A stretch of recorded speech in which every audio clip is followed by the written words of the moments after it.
Welcome back. Wipro is moving up. Reports numbers should come out closer to 4 o'clock. And ahead of that, Wipro is seen buying. It's currently up close to about 4%. Two key things to track when it comes to Wipro.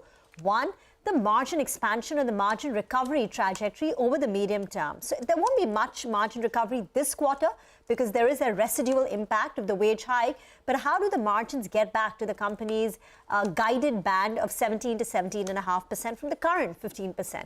That's going to be crucial. And the second thing will be their outlook or the revenue guidance for Q3, because the macros are very volatile and Wipro is the only one which will give you a near-term outlook.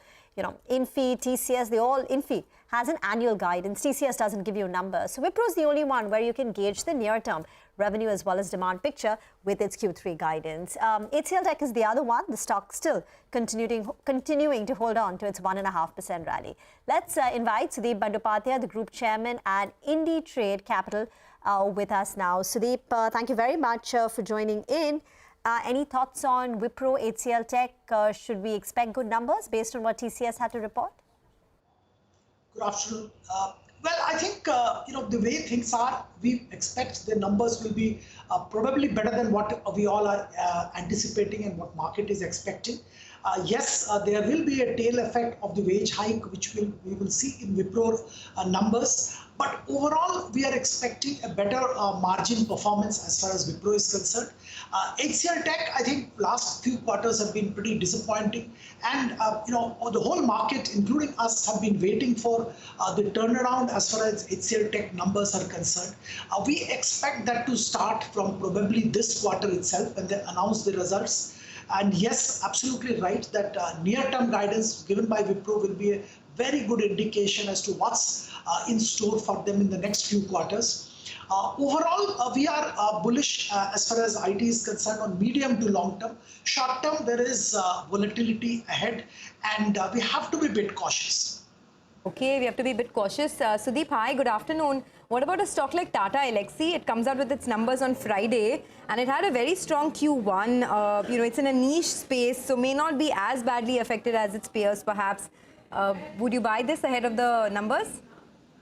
Well, Sonia, I think Tata Elxsi has beaten every kind of estimate, what anybody has put across over the last few quarters. And why quarters? I think last few years, they have performed, better than anybody's expectation.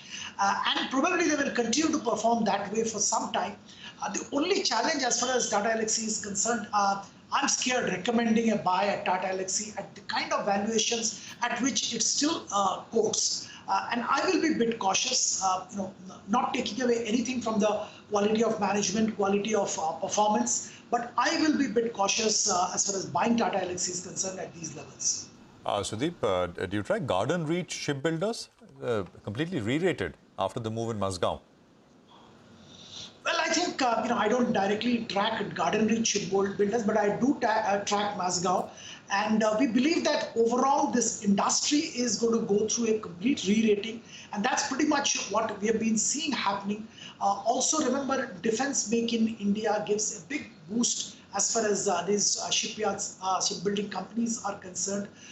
The fresh orders coming from defense and also as far as Mazgaon is concerned, the submarine manufacturing facility, and submarine manufacturing gives them a new stream of revenue. The balance sheets also are to a great extent pretty sound. They don't have the old problems of the borrowings and the other challenges which Garden Reach once upon a time had. So I think if somebody is a long-term investor, whether it's a Garden Reach or a Mazgaon dock, is definitely a good investment. Sudip, a short chat today, but thank you very much for that perspective. Great speaking with you. Appreciate your time here on CNBC-TV18.